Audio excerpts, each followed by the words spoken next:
Well, hello, everybody. Hope you're doing well. Hope you are keeping warm. And thanks again for joining us for this online message this weekend for Deep Rivers Church. A couple of announcements. Today after church, if you're watching this on Sunday morning and you can get to JoJo's by 1 o'clock, it's Pizza with the Pastor at JoJo's, downtown Hummelstown at 1 o'clock. If you're new to the church, you're just curious about it, you want to get to know myself and Nicole a little bit better, hear the story of Deep Rivers Church, how it got started, our vision and our values, our beliefs. It was a real informal time. So come to JoJo's at 1 o'clock. We're going to have Pizza with the Pastor every month, so don't feel bad if you can't make it. But that's Sunday today, if you're watching this on Sunday after church. Tonight, Sunday night at 6 o'clock, we're having our deep dive class. We're back at it. We take off the month of December. This month, the topic is predestination and free will. So that's an intriguing topic for a lot of people. Sunday night, 6 o'clock. We're going to do it again on Saturday morning at 9 o'clock. So if you can't come Sunday night, come Sunday. We can't come Sunday night, come Saturday morning this coming. Friday night is the Winter Fling. We're giving away cookies. We hope to give away 2,000 cookies. So you could sign up to bring some cookies. You could sign up to help pass them out. You could just stop by and help us out. 7 to 9 o'clock on Friday night. Monday morning, Sunday morning. If you're watching this on Sunday, it's tomorrow. Monday morning, we'll send out a video of the 5-minute recap to a chapter of the Awe of God book. Monday nights, for those in emotionally healthy spirituality class, we're here. Dinner at 6:15. And then the class starts at 6:45. That's already gotten started. Wednesday nights, prayer house from 7 to 8:30. Saturday morning on the 1st and 3rd, there's a women's Bible study. And this month, January 7th through the 28th, we got one more week left. We're encouraging everybody to pray from a position of humility, a posture of humility. And we're encouraging people to pray on their knees if they get the chance, just for even a few moments every day. All right, big things happening in kids ministry. Kids ministry. Just bear with me. We're preparing to relaunch our kids ministry on Sunday, March 3rd, and we would love you to consider joining us in the adventure and God-honoring endeavor. We're hosting a Chick-fil-A catered breakfast on Saturday, February 3rd at 9 a.m. to share more about our upcoming plans and what it would look like if you want to run with us. 3 things to know. First, you can serve one Sunday a month, if that works for you, at the 11 o'clock service. There is going to be a 10-minute VIP meeting on the weeks you serve at 10:45 in the morning. So you're going to review the vision of the lesson, get some information, and pray. So the morning you serve at 10:45, we're going to have a real quick powwow beforehand. Let's just call it a VIP meeting. That's probably be more politically correct. And the third thing is you're invited to a catered lunch the last Sunday of every month to preview the next month's lessons together as a team. So if you decide to walk with us in kids ministry once a month after church, we're going to invite people to stick around, and we're going to have lunch, and we're going to preview the coming month's lessons. All this will be explained better at the February 3rd breakfast. February 3rd breakfast. So if you could join us, that'd be great. All right, more information I don't want to get into. We've already had a lot of announcements. All right. So, once in a while, I wonder, will Deep Rivers Church get a building of their own? We rent this building. This building is a blessing to us. It's very reasonable. There's a lot of nice things about not owning a building. But sometimes I think, all right, somewhere down the road, will Deep Rivers Church grow to the point where we can get our own building? So, that'd be great. But no matter what our building looks like, no matter how great or grand our building might be one day, it's never going to be like the portable tabernacle that the Old Testament people had with plans that God provided. So, most churches hire an architect and they say, this is what we want.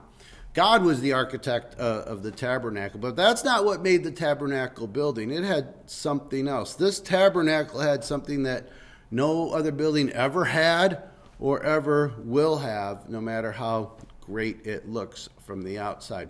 Exodus 40 explains it like this.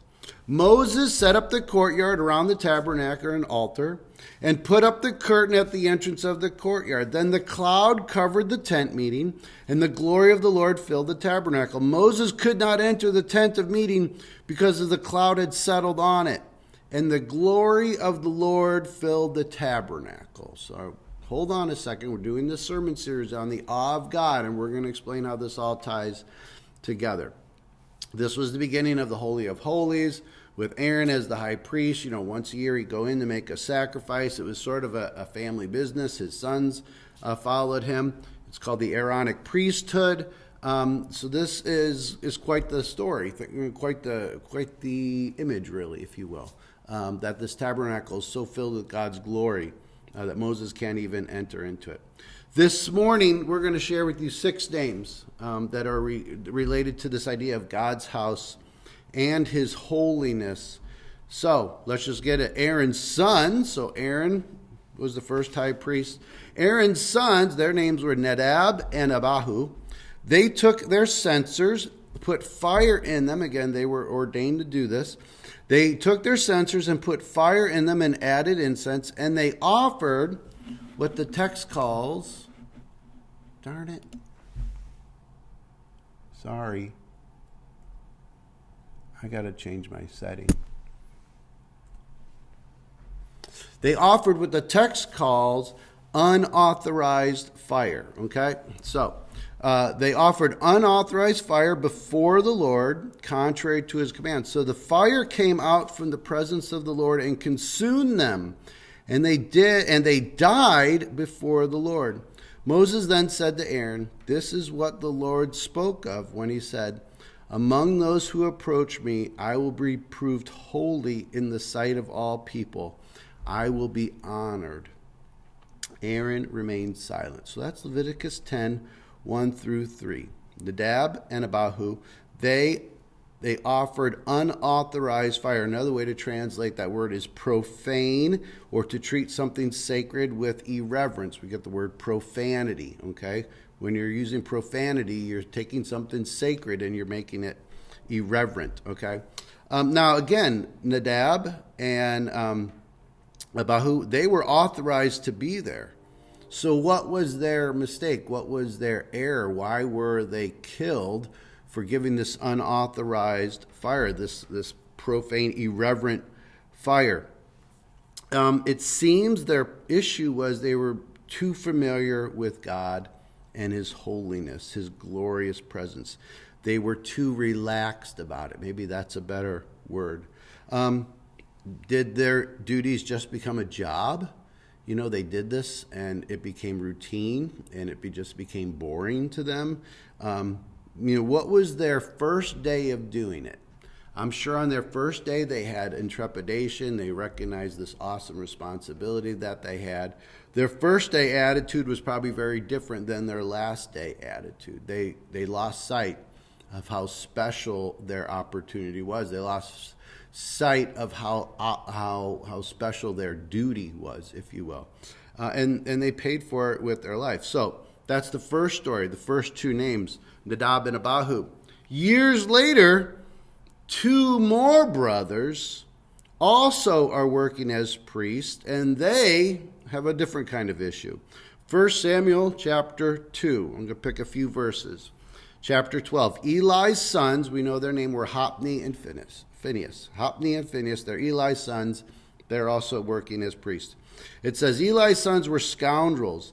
They had no regard for the Lord. Then it goes into explaining how they were disobedient with the regulations about what to do with meat that was already been sacrificed. Verse 17, this sin of the young men was very great in the Lord's sight, for they were treating the Lord's offering with contempt. Verse 22, Eli heard about everything his sons were doing to all Israel and how they slept with the women who served at the entrance of the tent meeting. What? So he said to them, why do you do such things? I hear from all the people about these wicked deeds of yours. All right. Kind of alarming. First point. Hophni and Phinehas knew about Nadab and Abihu. Okay? That wasn't such ancient history. They knew the awesome responsibility that they had in the temple, and they had to know what happened to these two brothers that gave an insincere, unauthorized fire. Okay, a sacrifice, unauthorized fire. So they had to know what happened, and still look at how they're behaving.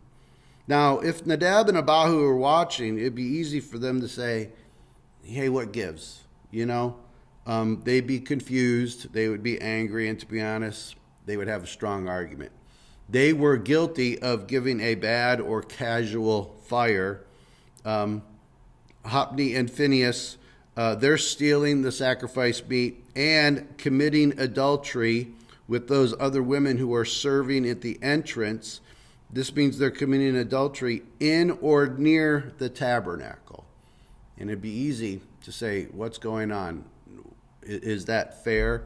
What's with this inconsistency? Well, we have an answer to why God was so severe with Nadab and Abihu, and why he seemed lenient, if you will, with Hophni and Phinehas.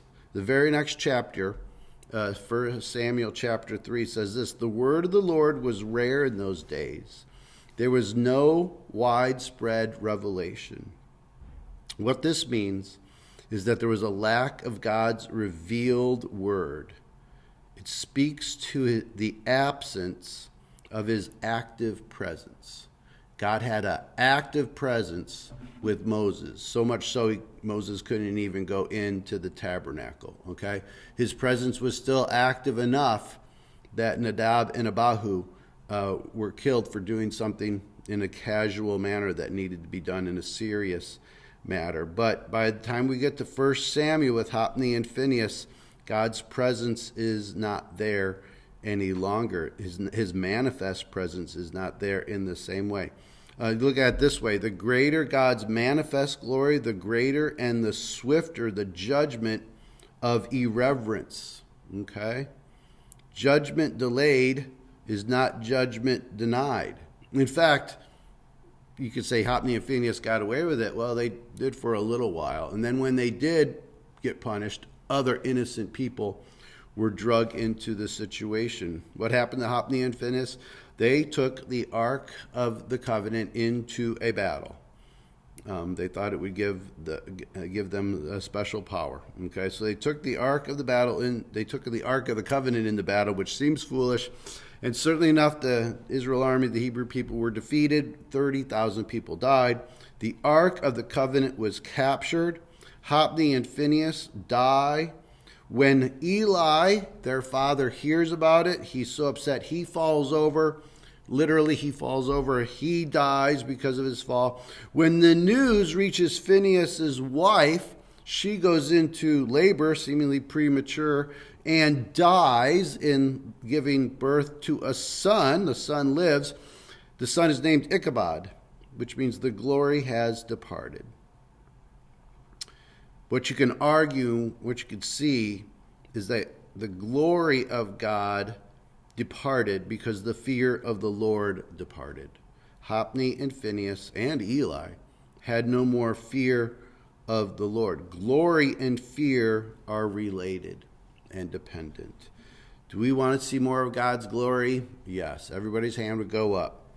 How about this idea of the fear of the Lord? Well, we're not so excited about that. If we want to see God's glory, according to the history of what happened in the tabernacle, if we want to see God's glory, we also have to walk with some good and godly fear. When Nadab and Abihu got casual, they died.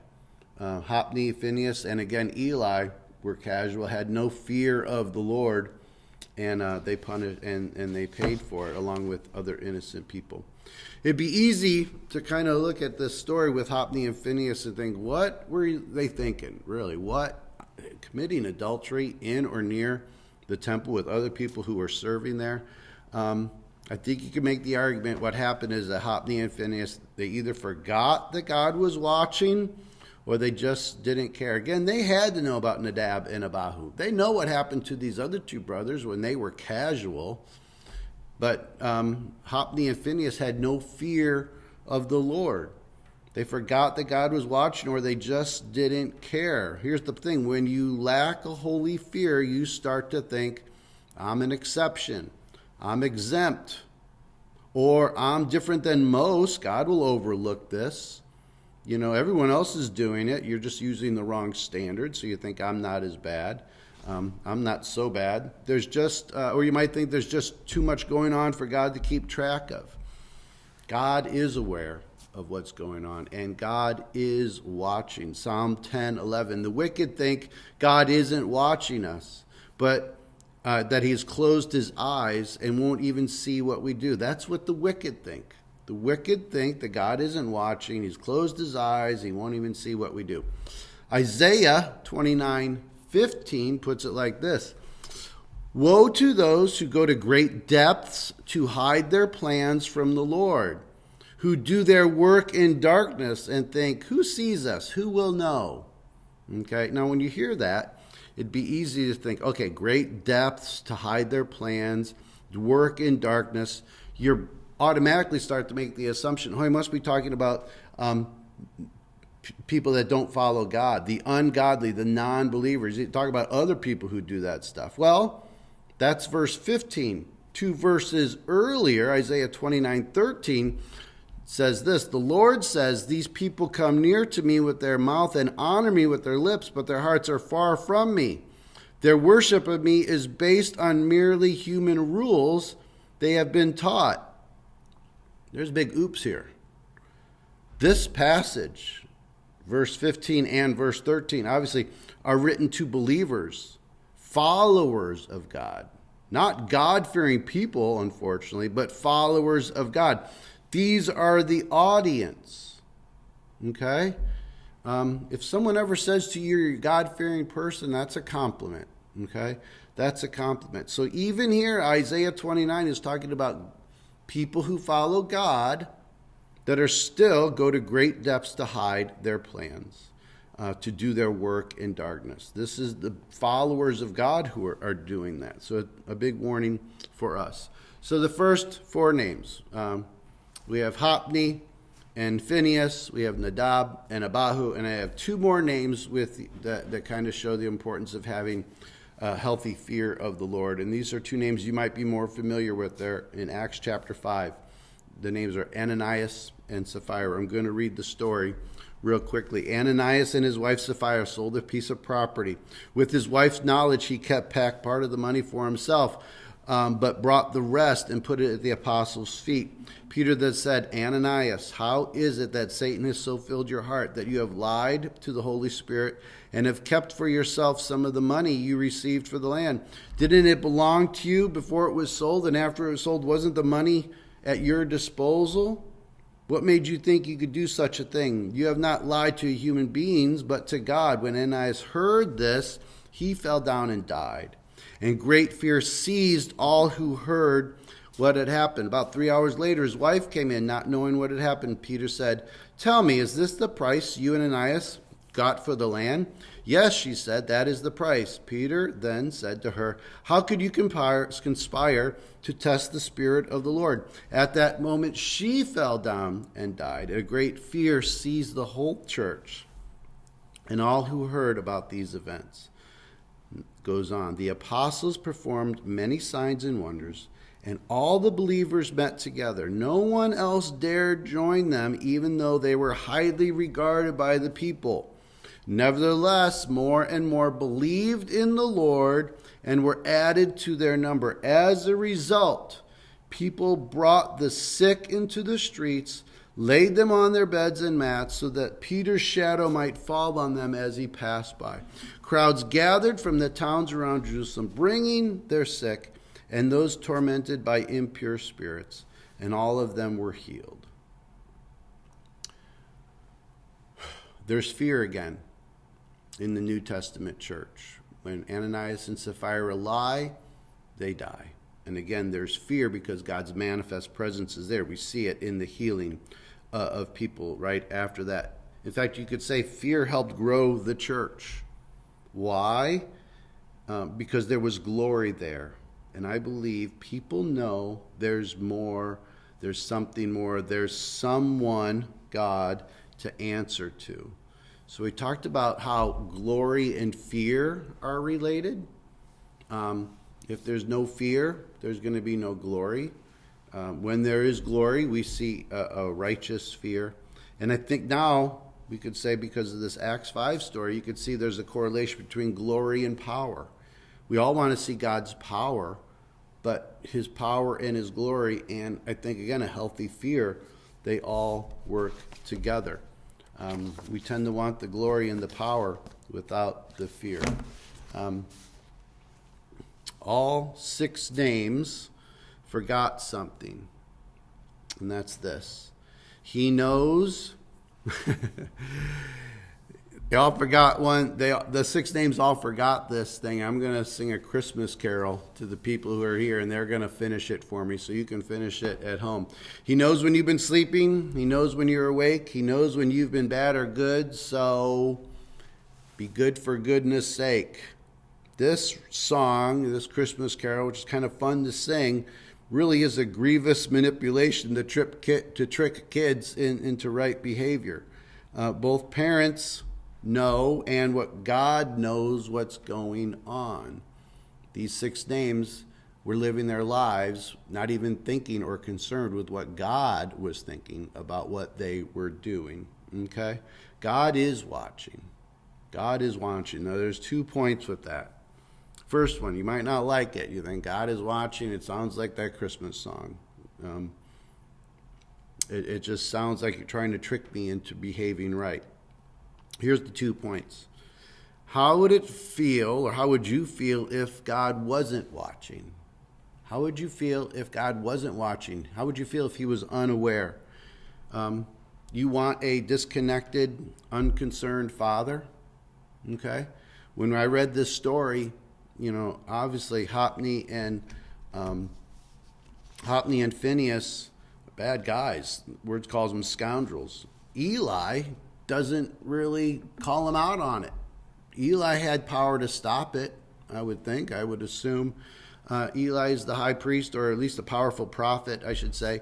No, I think he's the priest. And so Eli could have said something or done more. He could have certainly done more.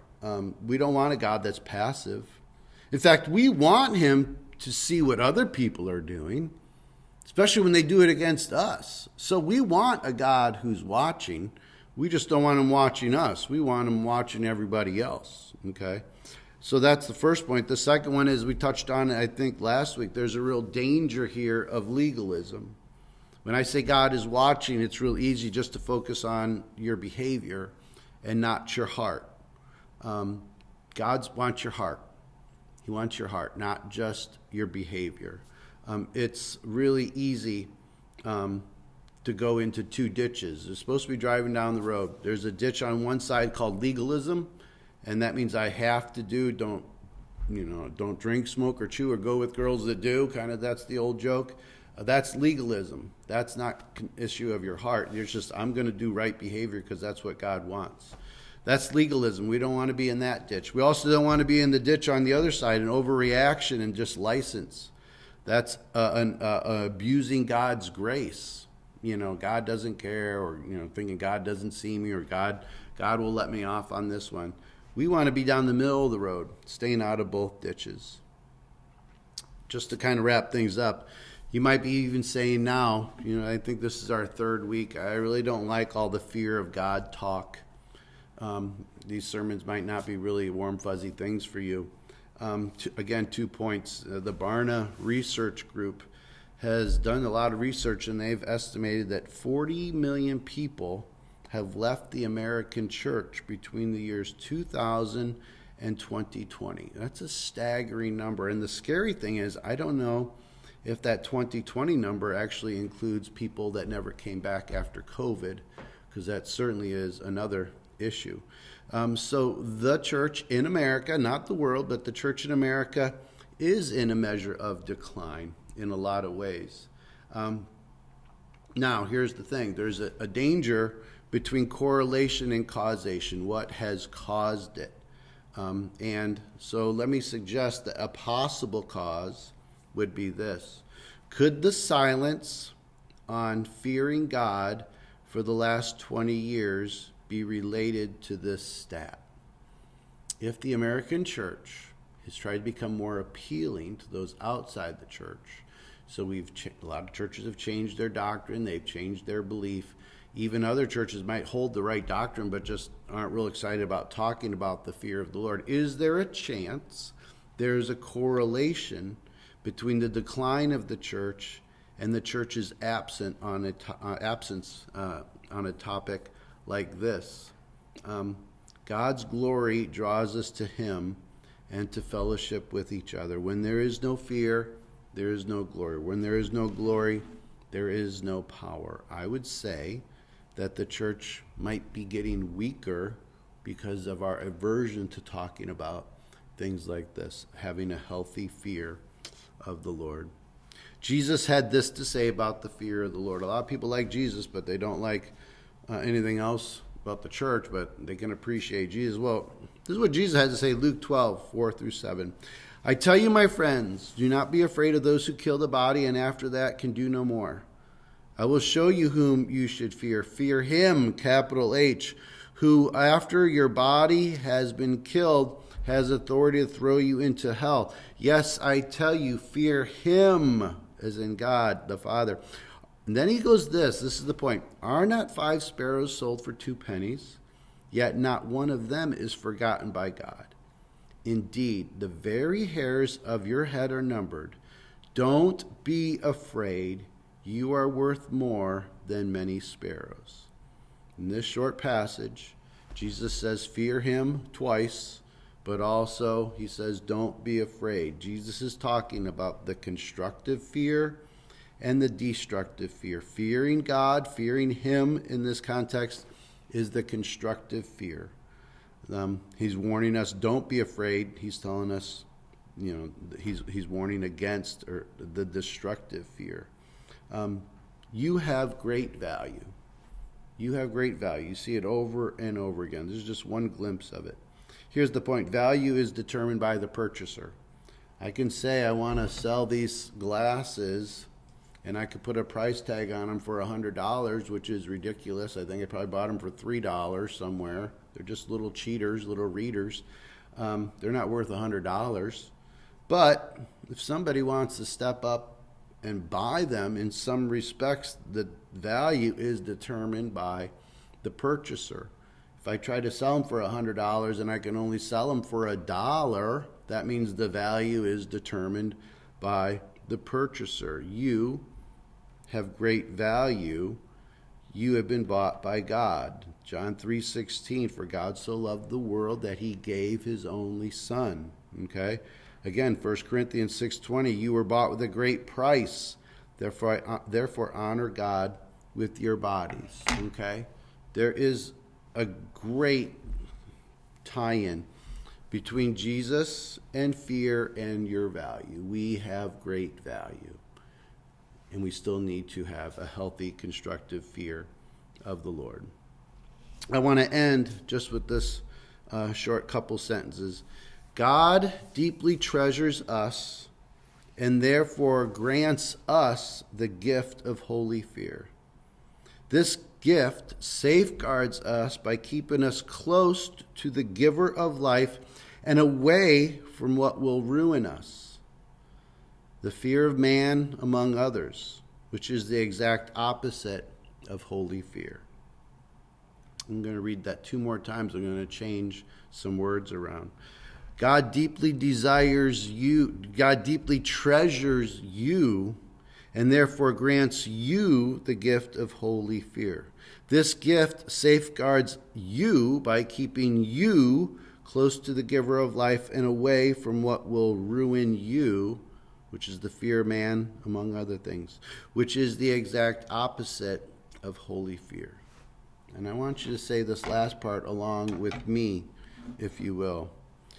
Say this: God deeply treasures me and therefore grants me the gift of holy fear. This gift safeguards me by keeping me close to the giver of life and away from all that will ruin me, which is the fear of man and other things, which is the exact opposite of holy fear. Well, I hope as these weeks unfold, you're getting a better and better understanding of what does it mean to have a right and holy fear of the Lord. Thanks so much. Take care. God bless.